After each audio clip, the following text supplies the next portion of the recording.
should be streaming now.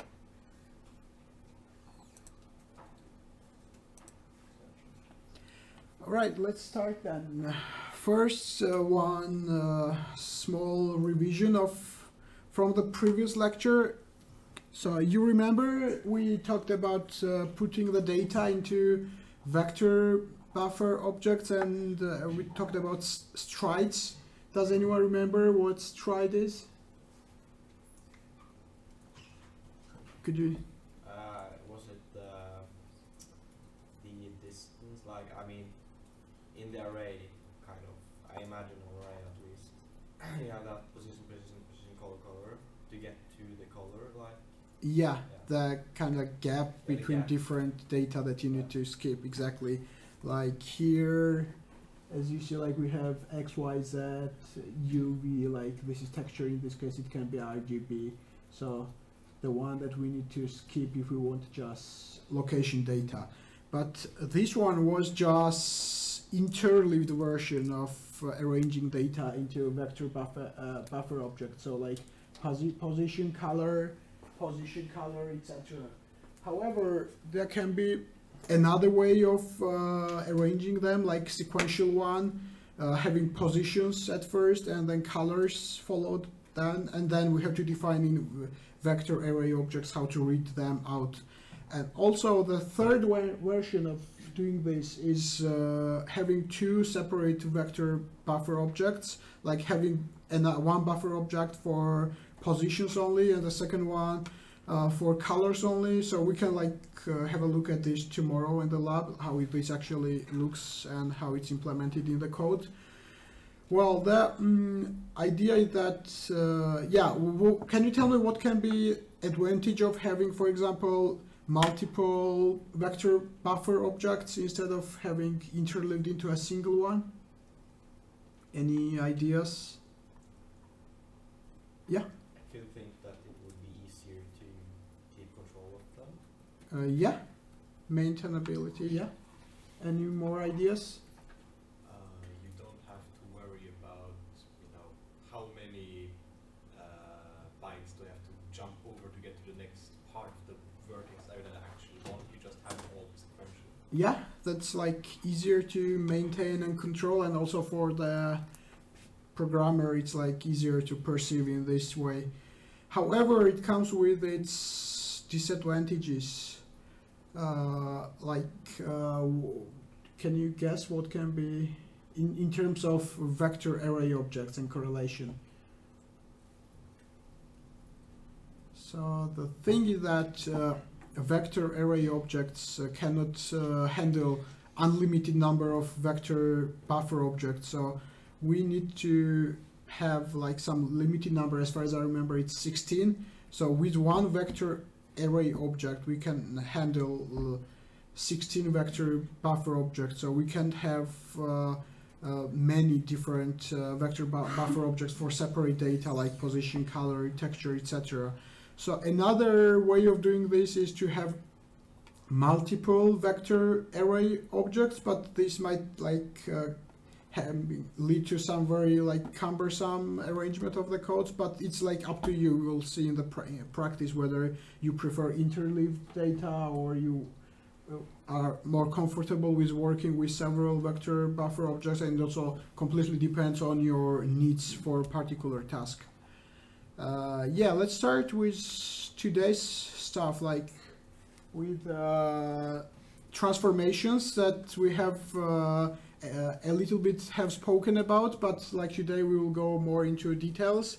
And let's start with like some simple terms, like vertex data is just like whatever we have to describe our object, whatever we want to render is described by the vertex data.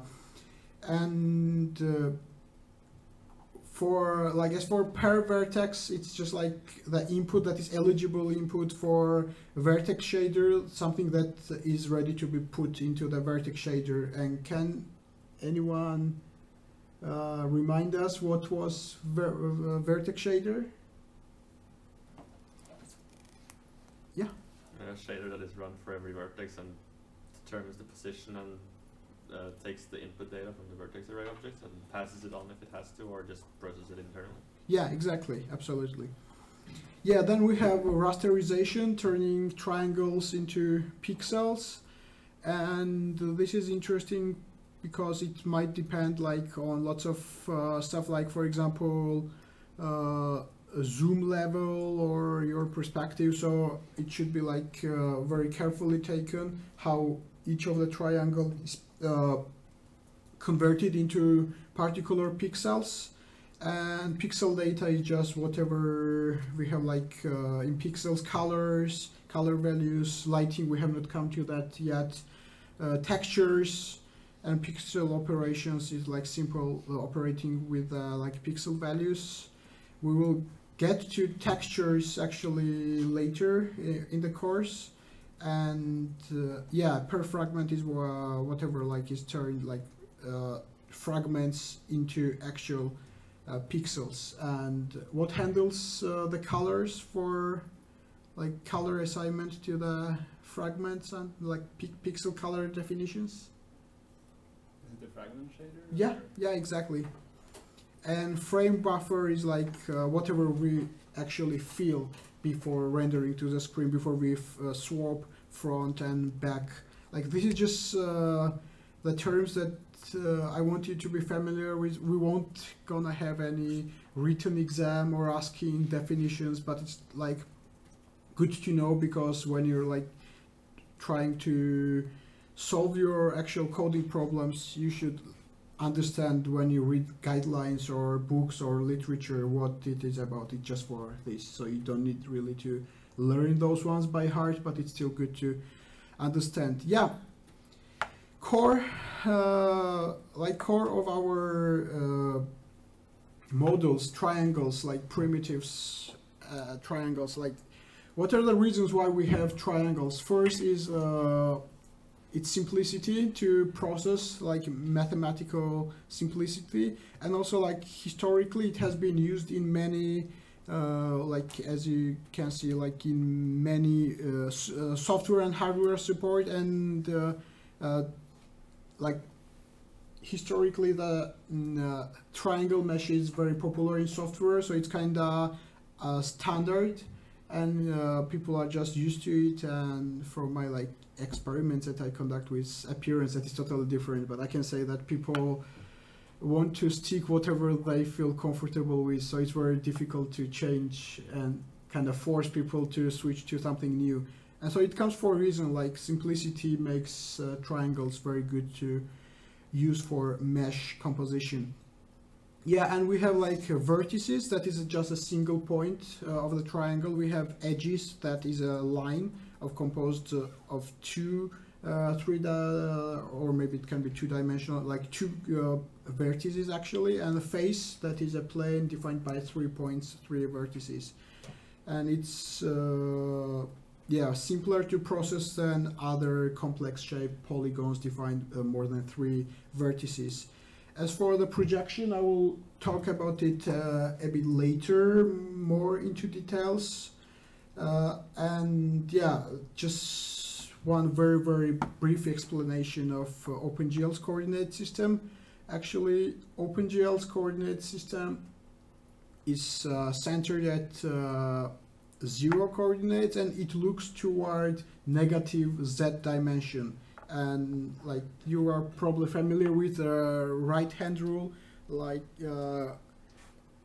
so when you're facing your hand, point the thumb right, point index finger up and middle finger towards yourself, just to remember the positive directions. And you have these 3 dimensions, so middle finger is z dimension, index finger is y dimension, and thumb is x dimension. So we have x positive dimension to the right from us, we have y positive dimension to the up, and z positive dimension towards us, so we look towards that negative dimension. It's just like simple way to remember which axis is where and which side is positive direction, like positive x, positive y, and positive z. So we look towards negative z, just like simple to remember. And yeah, objects are modeled using vertices and other types of primitives, and objects are like defined in model coordinate system. We will have this a little bit later. So it's just like without any context, it's not put in any world or in any context with other objects. So it has it just like own coordinate systems or own dimensions, and it's composed of primitives. For example, if we have a cube, can you guess how many triangles do we need to define a cube? Yeah. Well, Yeah, why? because there are 6 sides and each one requires 2. Yeah, yeah, exactly. So each kind of square facet can be represented by 2 triangles, and objects then are used to compose even higher hierarchy level models that can be actually can be very complex and can be composed of many different simple objects. For example, like when you're developing a game, what can be your like models? What kind of models you might need? Yeah. Like a person. It's a very complex kind of model. Yeah, that's a good example. Anything else? An octahedron? 8 sides. Yeah, for what? I'm not sure what, but I'm yeah. sure you will need one eventually. As a model, as a separate model? Yeah, might be, yeah. It depends on the application, whatever you're developing. So here we have, here we have example of the car, so model of the car, and we have so-called scene graph. So car is composed of many different simpler objects like tires, hood, bumper, front bumper, like right door, left door, etc. And this scene graph shows like what are the objects to be composed to get the final model of the car. So we have hood, trunk, bumper, etc. Like the glass actually is sub-part of the left door, and another one is part of another door. So like it's whole hierarchy of simple objects to compose one complex model. And do you see any similar or kind of repeated objects that are used multiple times here in this model? Yeah. Tires. Yeah. The doors and the glass. Yeah. So we have like tires, doors used a few times, and what makes them different from another? Like they have it. Yeah. They're mirrored from each other. Like the left side is going to be different from the right. It's going to be a mirror. Yeah, it's mirrored. So yeah, it's called reflection. We will see it soon. What else? Like, for example, the tires. How do they differ from one another? Any guess? Yeah. By position or the name? Yeah. Positions. What else? Like position. How do they differ in position? For example, those two. Is difference between those two and between those two somewhat same? One's vertical, or like they're on different axes, and the other one's rotated. So transformations, I guess. Yeah, exactly. That's what I wanted to go to. So what kind of transformations do you see here used?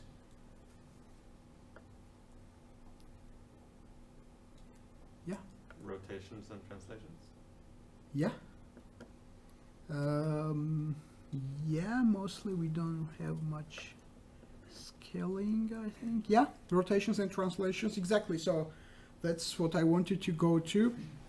That's why transformations are important, because we might have an object or a model just without any context, and we want to use not only within the same model or the same scene, but maybe in 2 totally different applications, maybe in different game or a different application you write. So the module is just like a shape defined without any context. So in order to put it into a context, we might need to transform it, move into space, rotate, translate or scale according to our needs. And here we do have like those examples, like translation is an offset from the current position, so we just move it into space without changing its orientation.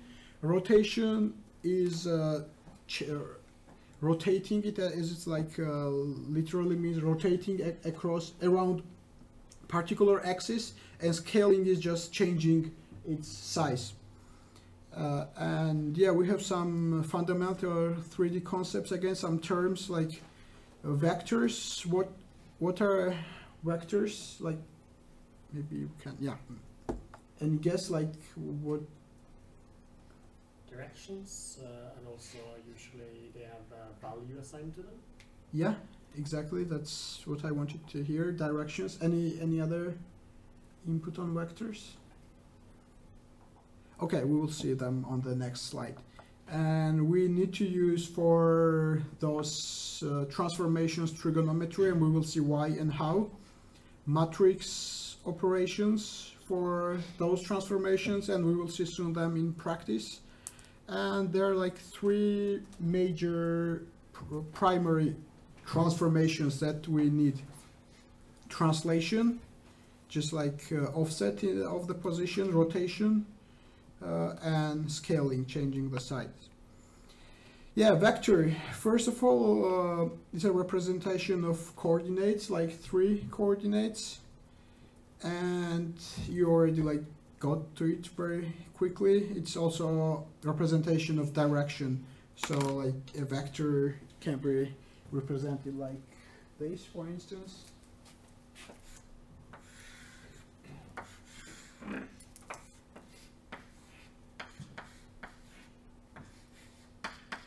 That is actually direction towards like this point from the center or origin, so it's actually the same as, or it's x0, okay.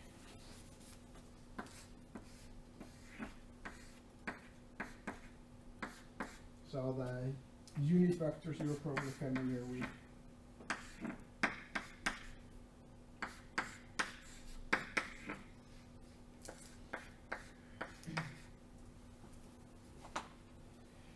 But when we need to specify that, we use 3 coordinates, as in case of the vertex, right? And that creates ambiguity. Here, like we saw this homogeneous coordinate, and actually we now clearly see advantage of using that. So can anyone explain why do we need homogeneous coordinate here? And did you guess what's going on here? Why do we need to introduce the 4th dimension? Yeah.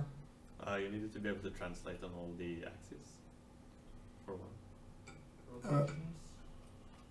Yeah, it's good for matrix multiplications. We had that for theorem for matrix multiplications, but except for that, for this particular case, we have ambiguity, right? If you have like something like, I don't know, let's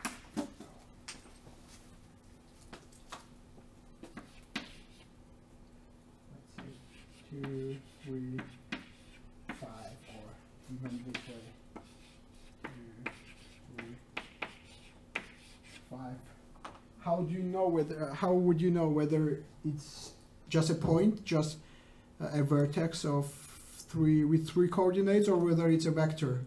So in this case, we use this homogeneous coordinate to indicate whether it's just a coordinate, just a vertex, or a direction. So if homogeneous coordinate is equal to 1, it's just a point in space, while if it's set to 0, it's vector. So are you following till now? Is it like clear whatever we have gone through? It's metadata, essentially. Yeah.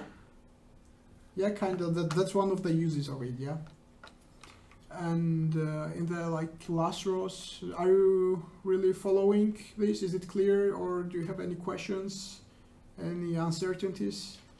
Just stop me if you have any. Yeah, and we got to matrix transformations. Like we got here, so we will go through them into details soon. There is no change. We have like one vertex. You see my mouse, right? Oh yeah. So we have one vertex, another one, the origin. When we want to translate, in case of translation, we change the origin. Like the origin is moved by x and y, and so are all the rest of the vertices. And the scaling is about just changing the size, thus changing those coordinates, multiplying them, but keeping the origin again. Then we have rotation, and I know this sines and cosines look confusing, so I will go them like into details very soon. And we have those three, like translation, rotation, and scaling, are primary ones. We won't talk much about sharing and reflection today, but what sharing is that it's just like displaces each point into fixed direction by some like predefined distance, and the lines are kept parallel. So we actually, instead of displacing like everything, we just displace those points and keep others fixed. So we won't use that much in this case, and we will get back to that later. As for the reflection, it's just like mirroring, as you have said. Like it can be reflection about origin, so just like opposite, like points go just like opposite across the origin, or it can be across either axis, either y or x. So and the origin, even in this case, is kept the same. So the origin is those two, 0 and 0. So actually it's only translation when we change the origin, because we move the whole thing. I think it's clear how we got those, right? Are like the ideas, I'm gonna go into details more, but are the ideas of those transformations clear? So what they do? Yeah, first let's start with, it's matrix multiplication that is used for those particular transformations. And generally matrix multiplication works this way. So can anyone explain how matrix multiplication works, like what's going on here? Anybody, maybe from the end, the last rows, could you explain?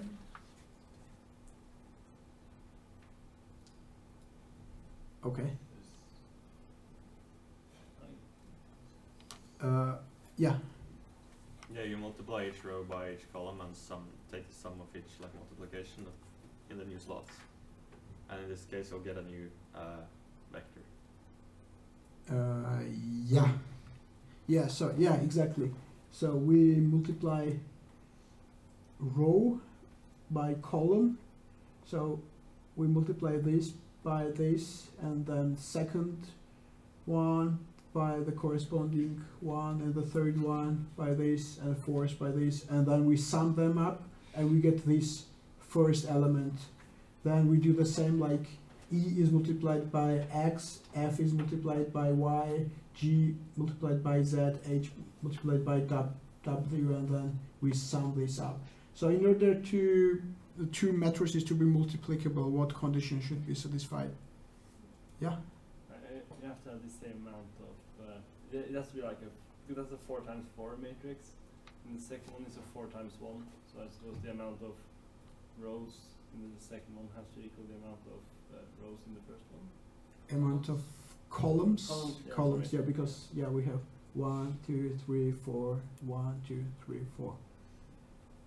Yeah, and very important thing, like super important that sometimes people forget, like in math, a multiplied by b is equal to multiplied by b by a. So like the order doesn't matter, but for matrix multiplication, it's super important. Like a matrix multiplied by b is not the same as second matrix multiplied by the first one. So the order is important in this case. So why do we need this and how this works in practice? Let's start with the simplest one, translation of the matrix. So on, where's my, yeah, on this side, actually you see kind of identity matrix, small one, but on the last column there are like 3 coordinates, x, y, and z, that actually mean offset or displacement in each of the directions. So this number is equal to a movement in x direction, movement in y direction, and movement in z direction. To have a look at here, so we have this point, we have this vertex 10, 10, 10, so like this is a point in space. And then we want to move it, if we have a look, like movement in z direction is 0, movement in y direction, sorry, movement in z direction is 0, and we just move by 10 in x direction. So we actually multiply those ones, and we put this number here. We multiply those ones 1 by 1, like 0 by 10, 10, 1 by 10, 0 by 10. So and we put here and so on. So actually what this does is that we multiply, well, when it comes to summing up the first one, like corresponding one is equal to 1 because we need to keep whatever we have. We are keeping the origin, like initial position, and we want to add whatever stands in the last column. So if we want to move this one, we multiply yeah, this by this, yeah, we multiply by this. So if we want to move this one, we multiply by 10, but if it's 0, we don't add this to the sum and so on. So, and we what we finally get here is that those two values do not change because we just keep these 10s, we kept these 10s, all the rest are zeros, while x is now 20 because we multiplied 10 by 1 and it's added to whatever we had there. And we got like new position 20, 10, 10, and this is homogeneous coordinate. Is it clear how this works? Because yeah, I'm not sure that everybody is following. So is it clear why we have like x, y, and z there, and how do they how are they responsible for translation, movement in space? Perfect. Now let's get then to oh yeah, I forgot almost. And good news is that it's all those math, and we will have some more math later today, is just for you to understand and refresh your knowledge maybe from the high school, and to understand how this actually works and why each parameter you pass to the function, how they work and how they impact the result. Good news is that you don't need to do those manually. A GLM library is responsible like for all like math operations, and it has everything implemented for you already. But like I remember earlier one of you asked me whether he could use his own library. So do you know any other library? Any proposals for math? Then we can like simply use GLM. So here is an example how it works. What we have here is that we define, like, this is a GLM library identifier. Then we have 4 by 4 matrix, just like whatever we call the ID my matrix in this case, and we create the translation metric. We want to create this one. So we pass like 4x4 one, and we indicate which direction we want to have translation and how much. Like in this case, we have array of 3 elements. We have 10 for x direction, 0 for y direction, z for y direction. So we just pass whatever we want to be offset for our vertex. We create, and this one returns into my matrix, this one returns this one, or in this case, this one. And then we define our vector as vec4 type, like of 4 parameters, like 10, 10, 10, or whatever numbers you have in your particular case. And this is actually strange. Why is it? Oh yeah, because it should be equal to 1. I think this is. Oh yeah, it's a vector. It's a vector, yeah. It's a vector if we get vector here. Yeah, when we want to indicate the direction, we set that to 0, and when it's just a static like point, it's equal to 1. Yeah, sorry. And yeah. But why is it a vector and not a point? Because we want it's kinda. We want to move that, and it's already kind of from the origin, like, yeah.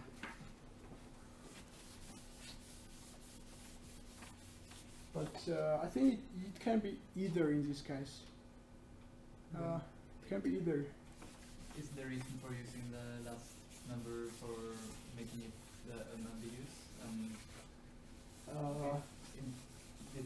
This task here is to translate a point, a coordinate. You have to path either 1 or 0, so you can't leave it blank, because you have like vec4 and you need 4 elements for multiplication. But in this case, yeah, that's why it's confusing. I think it can be either. You can have something like this, like let's have 2 dimensions in this case to make it simple, like.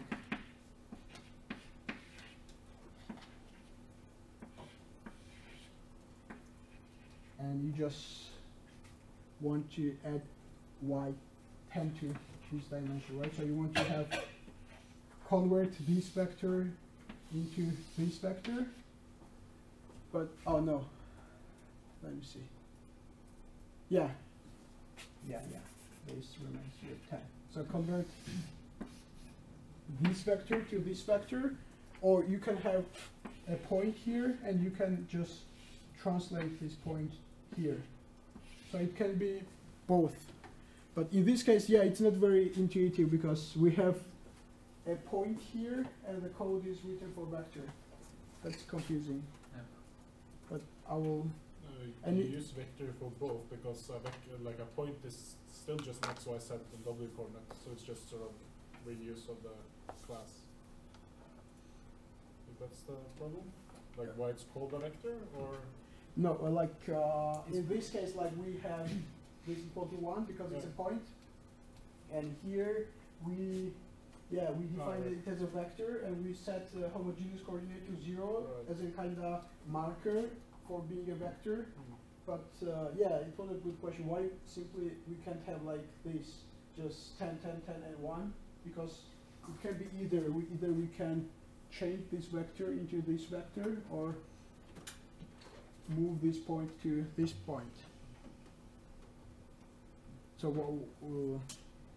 did you propose like no, using vectors as an advantage? No. No, it was just trying to clarify what was happening.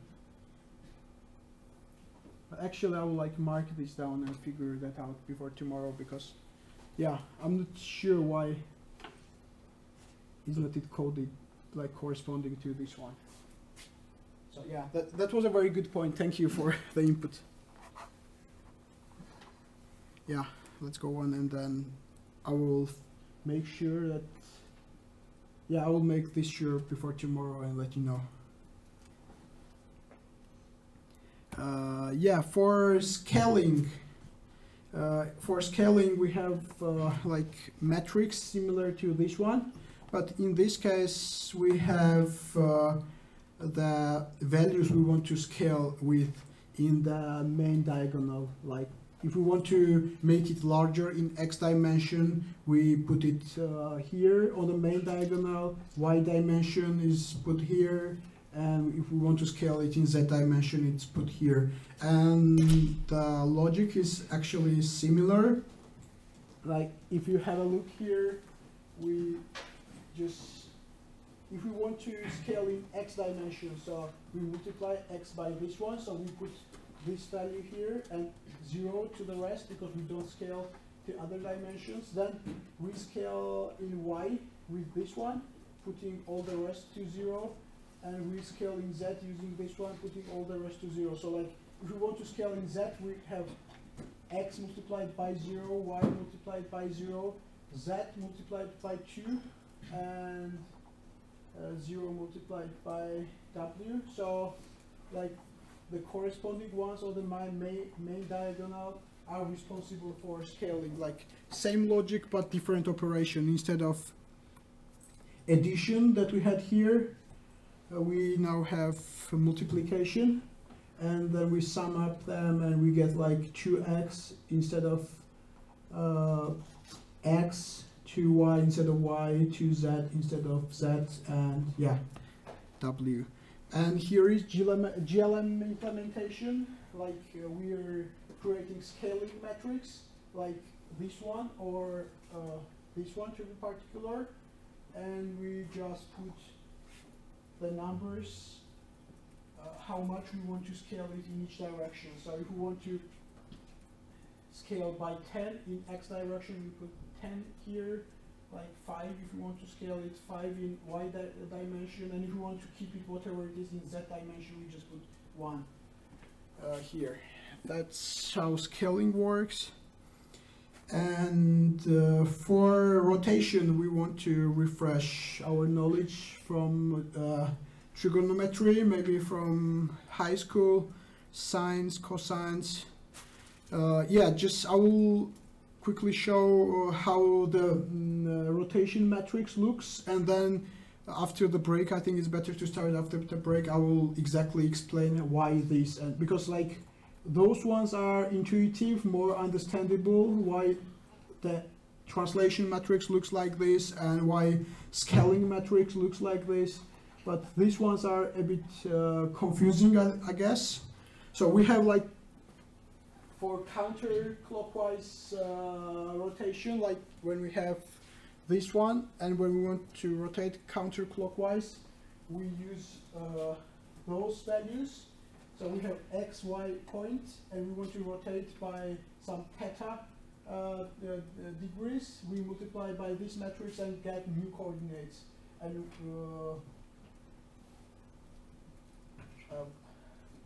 this should be a mistake. It should be clockwise. And when we have clockwise, so we have this kind of rotation. We have actually this matrix.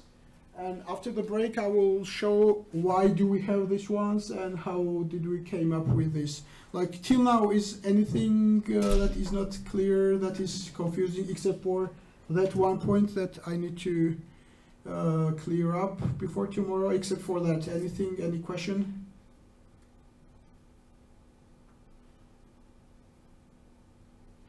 Is everything clear? Is everyone following whatever we're talking about today? Great, then let's continue at let's say 3:15.